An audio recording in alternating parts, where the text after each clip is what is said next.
del fin del mundo. Conclusión de la profecía 15 son los pontífices que, según el autor de nuestra profecía, deben aún reinar gloriosamente sobre la cátedra de San Pedro, después de los cuales surgirá la última persecución contra la Santa Iglesia Romana.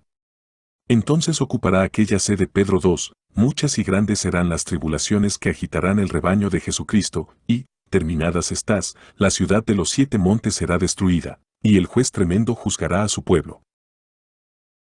En la última persecución de la Santa Iglesia Romana, reinará Pedro el II, quien apacentará a las ovejas en muchas tribulaciones. Pasadas estas, la ciudad de los 7 montes será destruida, y el juez tremendo juzgará a su pueblo.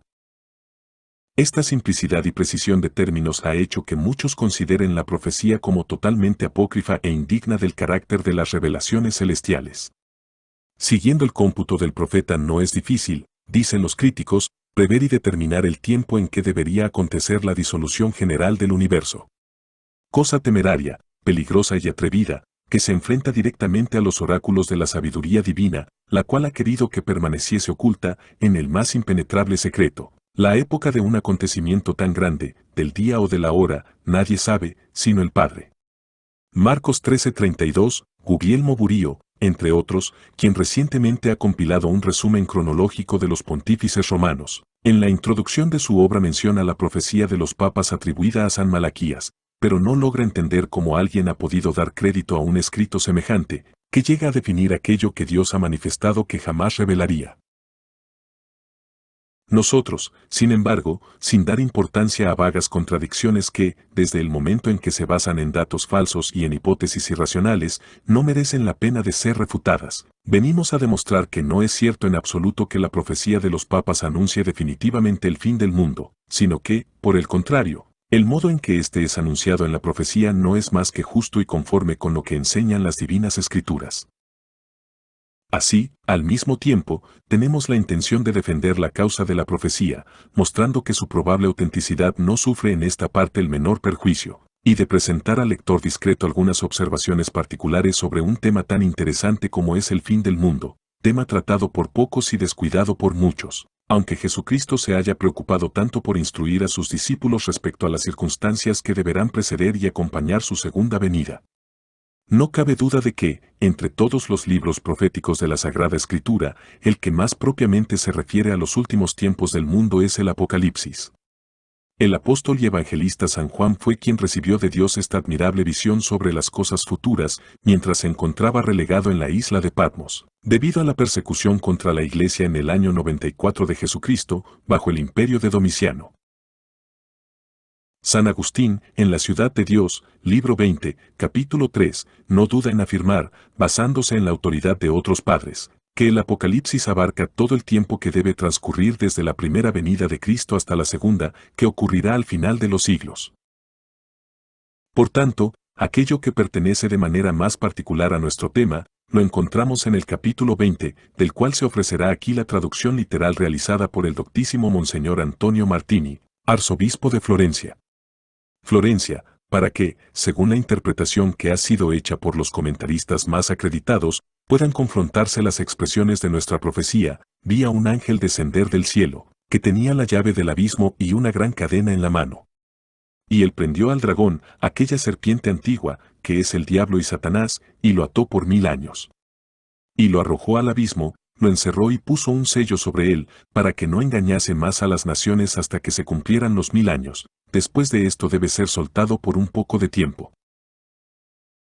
Y vi tronos, y se sentaron sobre ellos, y se les dio el poder de juzgar, y las almas de los que fueron decapitados por causa del testimonio de Jesús, y por la palabra de Dios, y aquellos que no adoraron a la bestia, ni a su imagen, ni recibieron su marca en sus frentes o en sus manos. Vivieron y reinaron con Cristo 1000 años.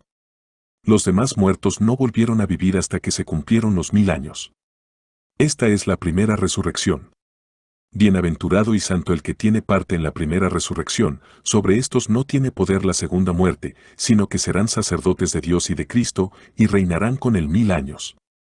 Y cumplidos los 1000 años, será soltado Satanás de su prisión, y saldrá a engañar a las naciones que están en los 4 ángulos de la tierra, Gog y Magog, para reunirlos a batalla, cuyo número es como la arena del mar. Y subieron sobre la anchura de la tierra, y rodearon el campamento de los santos y la ciudad amada. Y descendió fuego del cielo enviado por Dios, y los devoró, y el diablo que los engañaba fue arrojado al lago de fuego y azufre, donde también están la bestia y el falso profeta, y serán atormentados día y noche por los siglos de los siglos, etc. Hasta aquí el Apocalipsis. Ahora debe advertirse que de este misterioso capítulo, que sin duda contiene la época, el principio y el fin de aquel reinado de años que se expresa en relación con la prisión de Satanás y el reinado de Cristo, tuvo origen la opinión de los milenaristas, así llamados porque creyeron que Jesucristo, después de haber derrotado y encerrado al demonio con los réprobos en el infierno, reinaría con los elegidos sobre la tierra por el curso de 1000 años, no, como heréticamente imaginó Cerinto, en todas las satisfacciones de los sentidos, sino en el seno de la más pura y bienaventurada felicidad. Añadían entonces que, terminados esos 1000 años, y siendo nuevamente liberado Satanás de su prisión por un poco de tiempo, el Salvador pasaría con los santos al segundo reino en el cielo, reino no de solo 1000 años, sino inmutable y eterno. Tal opinión, sin embargo, aunque se remonta a los primeros tiempos de la Iglesia y fue sostenida por muchos hombres santos, entre ellos Papías, discípulo del mismo apóstol, San Ireneo, San Justino, Tertuliano y Lactancio, fue posteriormente reconocida como errónea y peligrosa. Y ciertamente este reino de 1000 años sobre la tierra no tiene ningún fundamento, antes bien, contradice el mismo texto de San Juan y es contrario a la doctrina del Evangelio, 1, y de San Pablo, 2. Por lo cual fue razonablemente abandonado por todos los escritores católicos como condenado al menos implícitamente en el Concilio de Florencia. Los 1000 años, pues, durante los cuales será encadenado el demonio en el infierno, significan todos los siglos que transcurrirán desde Cristo hasta el Anticristo. Tal es el sentimiento de San Agustín, San Gregorio, el venerable Beda, y con ellos de todos los sagrados intérpretes. El demonio fue aprisionado por el ángel cuando Jesús descendió, después de su muerte, al infierno, y nuevamente será soltado en los días del Anticristo. Anticristo, los cuales serán pocos, como dice el Apocalipsis.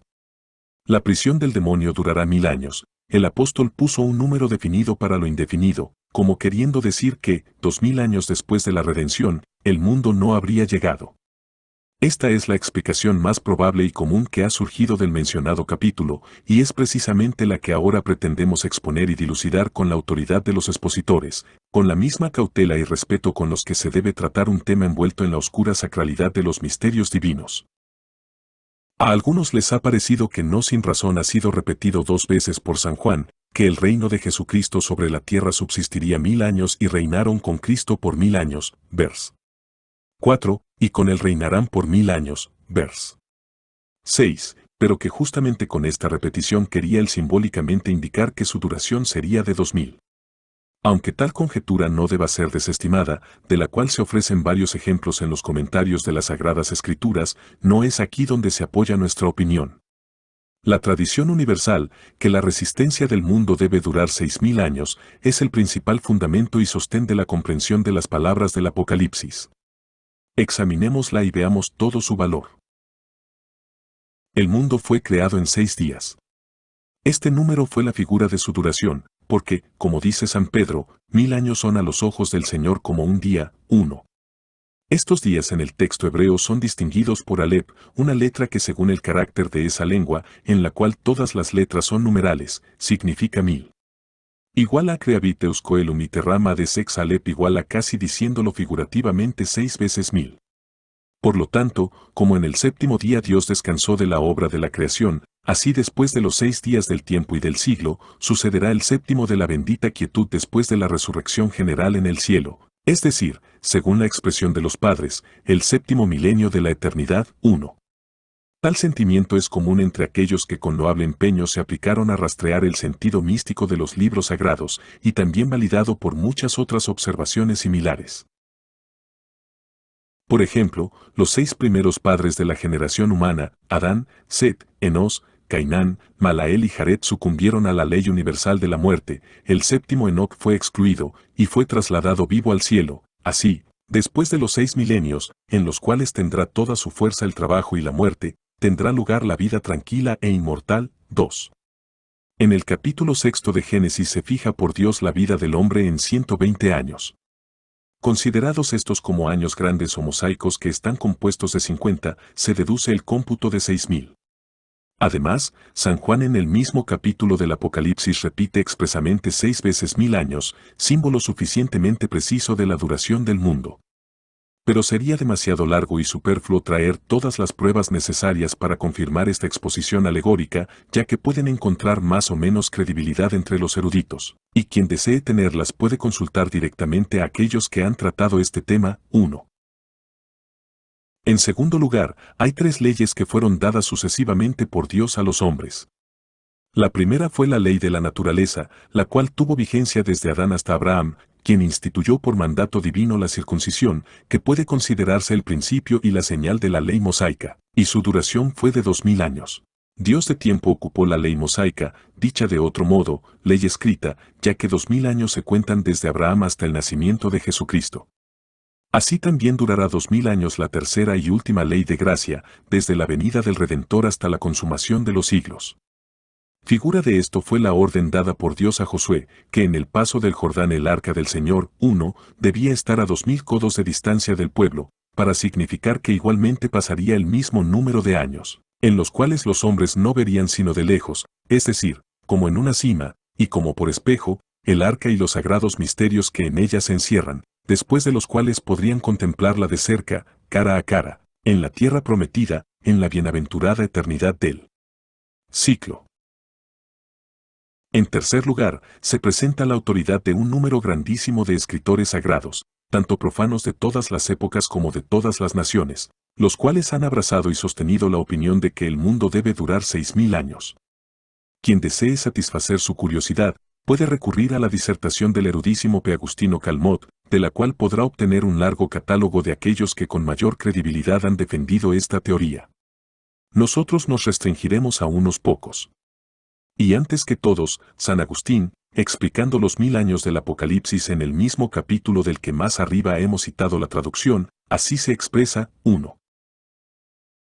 Los 1000 años pueden entenderse de dos maneras, o porque estas cosas deben suceder en los últimos 1000 años, es decir, en el sexto milenio, como se diría en el sexto día, para que luego suceda el sábado que no llega a la noche, es decir, el descanso de los santos que no tiene fin, de modo que el apóstol haya expresado en los 1000 himnos de la última porción de este milenio. Permanecerá hasta el fin de los siglos, por aquel modo de decir en que una parte es significada por el todo, etc. Sigue a San Jerónimo en su carta a Cipriano, en la cual se esfuerza por explicar el Salmo Xix, donde el real profeta dice que 1000 años son ante los ojos del Señor como el día de ayer que ya pasó. Y yo soy de la opinión de que en estas palabras se nombran 1000 años por un solo día, porque, así como el mundo fue fabricado en 6 días, así se debe creer que por solo 6000 años ha de subsistir, y luego debe suceder el número 7, en el cual tendrá lugar el verdadero sabatismo, etc. A la autoridad respectable de estos dos luminares de la Iglesia se añade la de San Gaudencio de Brescia, que en el 10º de sus tratados así razona: nosotros esperamos aquel milenario, día verdaderamente santo del séptimo milenio, que vendrá después de estos 6 días, es decir, de los 6000 años del siglo, concluidos los cuales, sucederá el reposo para la verdadera santidad y para los fieles creyentes en la resurrección de Cristo. Estas son las expresiones con las cuales todos generalmente los antiguos padres y expositores de las Sagradas Escrituras nos confirman que la opinión más común respecto a la duración del mundo ha sido siempre la de 6000 años. Y tanto es esto cierto, que en algunos de ellos, y especialmente en San Cipriano y en San Modato Milevitano, se leen elocuentes exhortaciones a prepararse para el último juicio final, creído por ellos cercano, precisamente porque, apoyados en un falso cálculo que circulaba en aquellos tiempos, sostenían que ya habían pasado más de 5000 años desde la creación, y tampoco se debe oponer, por casualidad, que alguno de estos padres, y en especial San Ambrosio, contradijese de manera tan rotunda la fuerza de tal sentimiento, ya que no fue inducido por la razón, sino por haber adoptado una opinión diferente, según la cual se pretendía que ya habían transcurrido más de 6000 años desde el principio del mundo, y, lo que no debe sorprender a quien reflexione que en esa época no se tenían suficientes luces sobre la cronología. Terminemos, pues, advirtiendo que esta es también la tradición de los hebreos, sostenida por todos sus doctores, entre los cuales es útil mencionar a Mose Gerundense, hombre de gran autoridad en su nación, Y el célebre Elia Rabino del siglo XI, de quien en el Talmud 2 se recogen estas palabras sobre este asunto, de 6000 años será la duración del mundo, y volverá nuevamente a su nada. Y, adeacus que mea tempora plus one sex annorum milla acondito mundo el absa sunt. Ambrosio en Luc, 2000 años fueron los de la ley natural, 2000 los de la ley mosaica, y 2000 igualmente serán los del Mesías. Puesta así en el más claro de los términos posible una tal opinión, volvamos a examinar nuestra profecía. Según el cálculo más exacto, ahora corre el año de la creación. 5963, de modo que faltan 203 años para completar los 6000 de la duración del mundo. Sedici-Papas anuncia la vaticinio de aquí al juicio final, a los cuales, si damos en abstracto 10 años de pontificado por cada uno, ya que por experiencia se cuentan aproximadamente 10 en un siglo, tendremos un dato de 160, y esto nos lleva al año 5957, un tiempo como todo el mundo ve, bastante cercano a la época a la que la tradición y las conjeturas más probables asignan el fin del mundo. No se crea que con este medio se pueda determinar algo cierto sobre tan interesante tema, ya que sería una vana presunción, y es, por otro lado, evidente que en nuestra hipótesis puede ser cierta la opinión de los 6000 años y la propia profecía, sin que deba presumirse penetrar más allá de la venerable oscuridad en la que Dios ha querido que quedase oculto el último momento de los tiempos. De hecho, estos 6000 años no podemos tomarlos más que en un sentido moral y abstracto, nunca en un sentido riguroso y preciso, de modo que siempre quedará incierto si el mundo terminará antes o después del principio del séptimo milenio. El intervalo de 160 años que se asigna a los 16 pontífices del vaticinio, por razonable que sea, no deja de ser arbitrario, y siempre será incierto si más o menos tiempo abarcará el curso de su reinado. Además, es de observarse que después de la habitual enumeración de 15 símbolos, nuestro profeta cambia de alguna manera el lenguaje, lo cual da gran fundamento para suponer que ya no debe seguirse el cálculo hasta entonces observado. En la última persecución de la Santa Iglesia Romana, Pedro II pastoreará el rebaño entre muchas tribulaciones, después de lo cual, la ciudad de las 7 colinas será destruida, y el juez tremendo juzgará, y, a su pueblo. ¿Quién puede decirnos si a ese papa indicado en las palabras Gloria Olivae, le sucederá inmediatamente Pedro, o si en cambio habrá de mediar esta persecución, la cual, por ser la última, será ciertamente la más atroz de cuantas ha sufrido la Iglesia, y quizá también de una duración mucho más larga de lo que se pueda imaginar, incluso antes de que el pontífice sea colocado sobre la Santa Sede? Por lo tanto, surgirán muchas tribulaciones. En el código citado muchas veces se lee vindicavit, vengará, y aunque no haya encontrado una variante tal en ningún otro lugar, merece ser destacada. Es cierto que fácilmente podría haberse escrito judicavit en lugar de vindicavit, pero sea como sea, esto siempre será un argumento más para convencerse de que la profecía de los papas no se aleja ni un punto de esa sagrada oscuridad en la que la omnipotencia ha querido ocultar el misterio del juicio final. Relaciones, y antes de que Jesucristo juzgue el mundo, estas deben haber cesado por completo, y debe ser reducida a cenizas la misma ciudad de Roma, y, ahora bien, quien no ve que, a tantos extraordinarios acontecimientos, ¿es imposible asignarles un término? ¿Quién será tan audaz de deducir, a partir de una serie de cosas tan complicadas y oscuras, el día y la hora del fin del mundo? Es de fe que esta noticia está reservada al Altísimo, Marcos 11 y las palabras del Redentor no admiten discusión, de ese día y esa hora, nadie sabe, ni los ángeles en el cielo, ni el Hijo, sino solo el Padre. Sin embargo, es de observar que otra cosa es conocer el día de la última venida del Hijo del Hombre, y otra el conocer su aproximación. Dios quiere que ignoramos el día, pero también quiere que no seamos sorprendidos por su llegada. Representa que Roma, no como es ahora, ciudad santa, metrópolis de la religión, sede del vicario de Jesucristo, sino como era en tiempos del mismo evangelista, y como volverá a ser en los días del anticristo, ciudad apóstata, vana, soberbia y lasciva, que al sonido de su ruina, antes de que caiga el mundo, debe atemorizar a todo el universo. Y que en lugar de conocer su cercanía, basta leer y analizar respetuosamente el capítulo Xib de San Mateo para asegurarse de tal verdad. Es asombroso cómo respondió Jesucristo a la pregunta de los apóstoles: Maestro, ¿cuándo sucederán estas cosas, y cuál será el signo de tu venida y del fin del mundo? Él no solo no desaprobó su pregunta como demasiado curiosa, sino que se complació en responderla abundantemente, empleando un largo razonamiento y convirtiéndola en uno de los artículos más importantes de su doctrina. En ella, distingue con notable precisión las diferentes convulsiones que sufrirá el mundo en su camino hacia su último periodo. Mediante signos indubitables y sensibles, primero asigna la pesada vejez, luego la decrepitud y finalmente su último respiro, y en este proceso nos advierte que estemos atentos a estos signos, porque no todos tienen el mismo significado. Ante todo, dice él, oiréis el estrépito, las genialidades, los anuncios y las opiniones de guerras, pero no os turbéis, porque estos no son más que signos lejanos de mi venida, es necesario que estas cosas acontezcan, pero aún no es el fin. A medida que el mundo avanza hacia su decadencia, aumentarán las calamidades que envolverán a los pueblos y los reinos en insurrecciones civiles, discordias internas y desolaciones guerreras.